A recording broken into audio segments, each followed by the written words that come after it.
Assalamualaikum warahmatullahi wabarakatuh.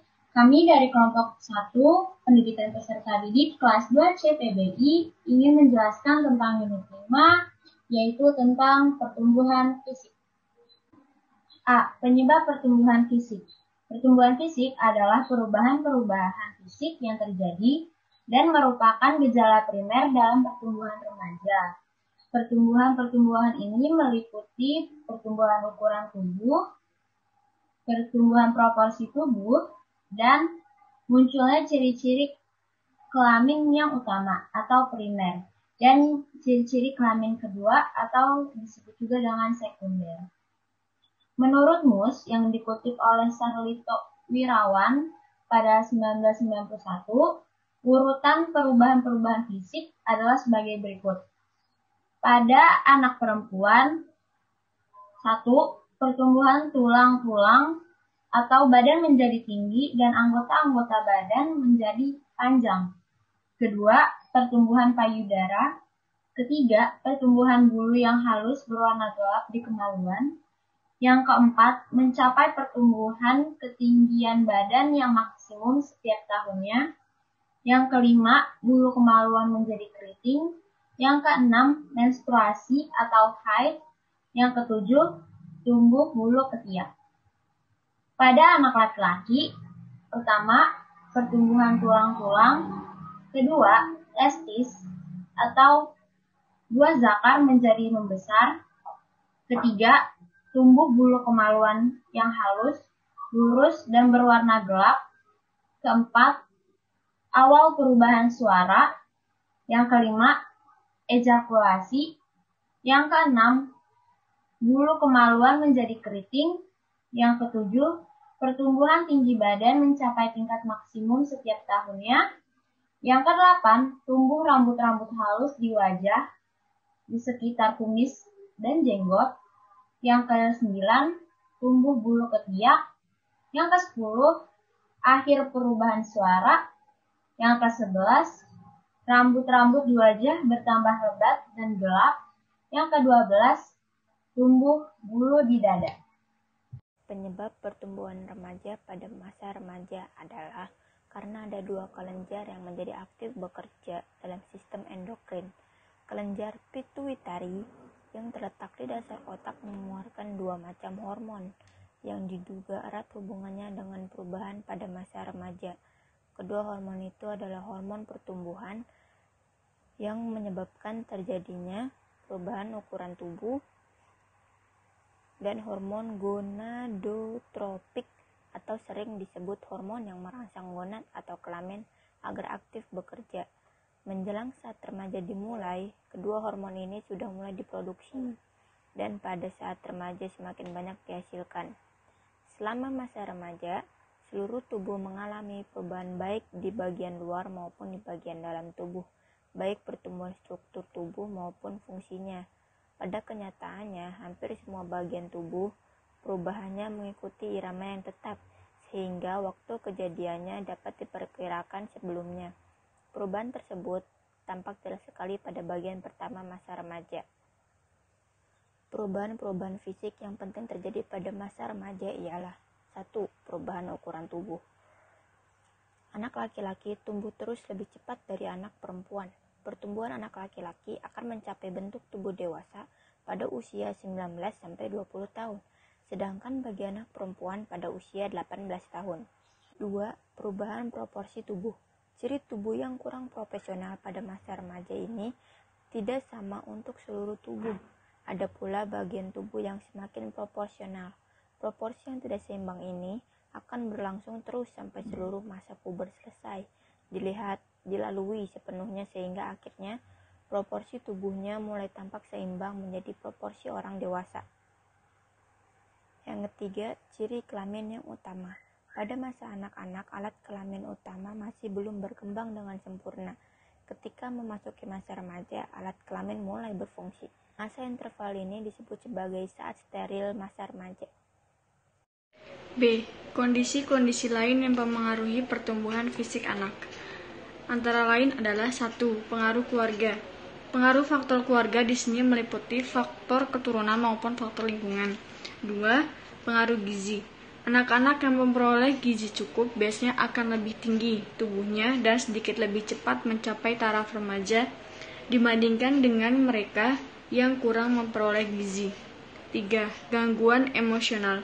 Anak yang terlalu sering mengalami gangguan emosional akan menyebabkan terbentuknya steroid adrenal yang berlebihan dan ini akan membawa akibat pembentukan hormon pertumbuhan di kelenjar pituitari.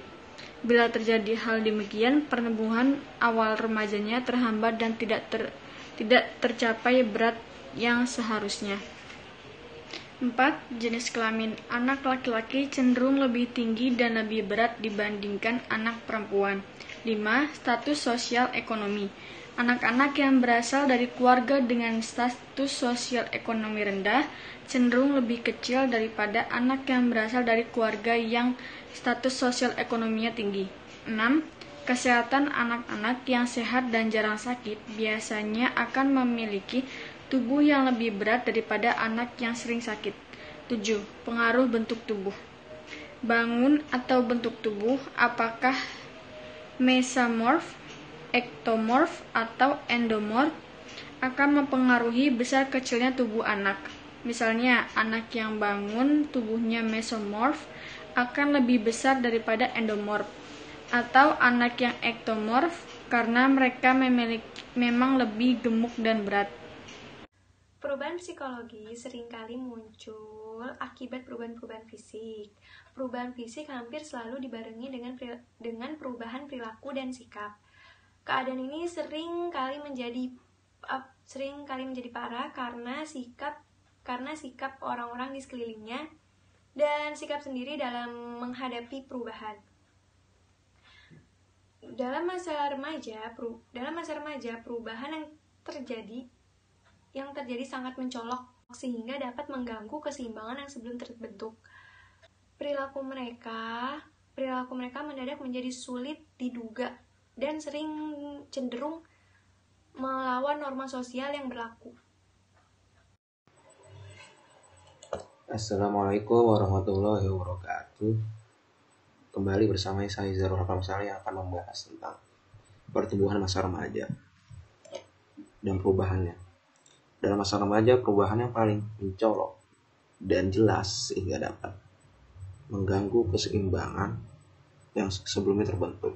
Perilaku mereka mendadak menjadi sulit diduga dan seringkali cenderung melawan norma sosial yang ada. Oleh karena itu, seringkali dinamakan sebagai masa negatif dan seringkali dilabeli sebagai anak nakal. Pada saat irama pertumbuhan sudah sedikit lambat dan perubahan tubuhnya telah sempurna, maka akan seimbang kembali. Meskipun pengaruh pubertas terhadap anak-anak remaja berbeda-beda, cara mereka melepaskan gangguan ketidakseimbangan tampaknya sama aja. Dan beberapa pelampiasan, ada beberapa bentuk yang dapat dengan mudah dilihat. Adalah mudah tersinggung, menarik diri dari keluarga atau teman, lebih senang menyendiri dan menentang kewenangan orang tua atau guru. Sangat mendambakan namanya tuh kemandirian, sangat kritis terhadap orang lain, tidak suka melakukan tugas di rumah ataupun di sekolah, dan sangat tampak bahwa dirinya tidak bahagia. Karena memang sedang terjadi perubahan beberapa kelenjar pertumbuhan yang menyebabkan terjadinya perubahan dalam bentuk dan ukuran tubuhnya. Anak-anak remaja ini secara fisik seringkali merasa sangat tidak nyaman, misalnya ketika ada keluhan, gelisah, nafsu makan kurang, dan umumnya mencerminkan perasaan yang tidak enak dan tidak nyaman. Gangguan ini lebih banyak menghinggapi anak perempuan daripada laki-laki. Bahkan beberapa anak laki-laki kurang sekali merasakan hal-hal yang disebutkan di atas.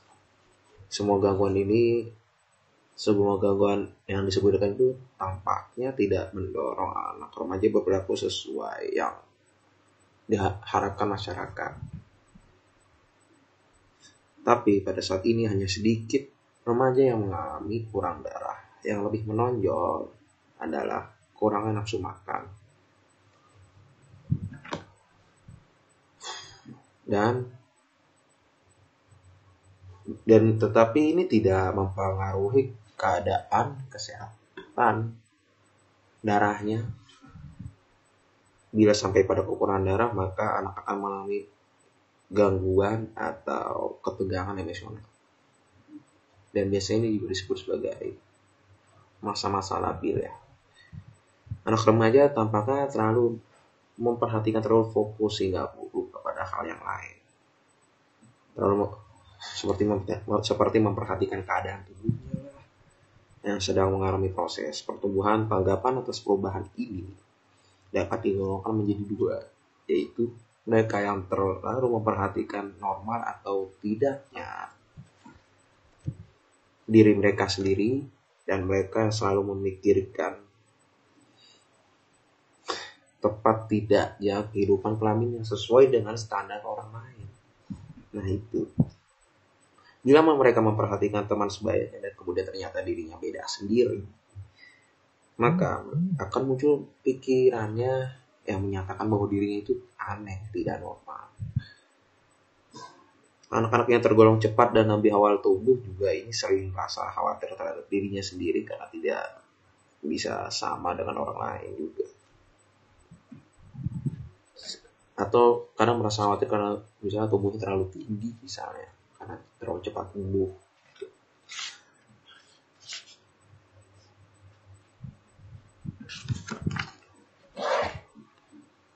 Atau misalnya anak-anak yang lambat pubertas misalnya, atau terlalu lambat tumbuh misalnya pendek,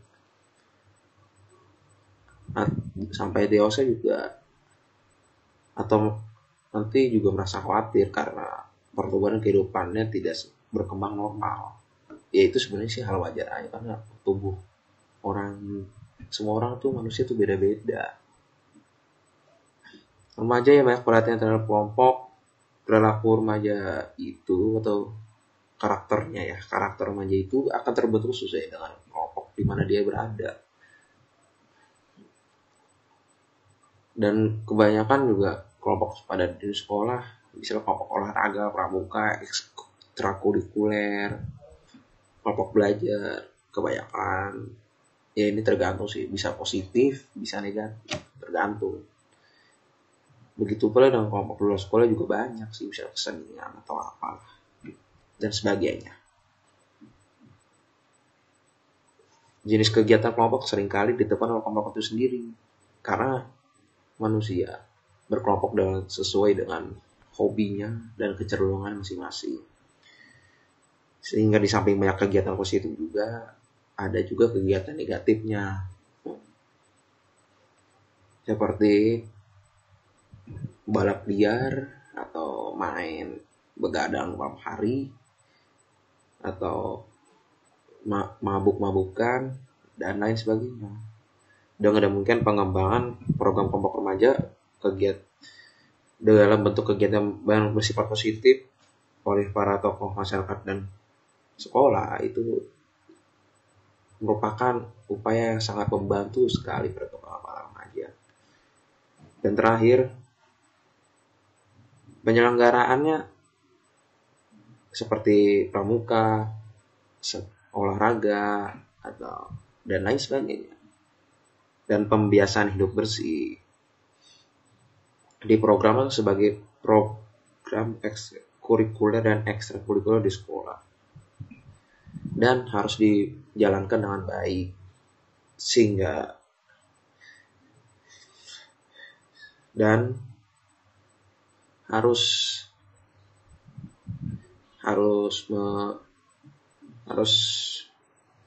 ada pembimbing yang dapat mengarahkannya, seperti para guru, dan akhirnya kegiatan itu dapat berjalan dengan baik.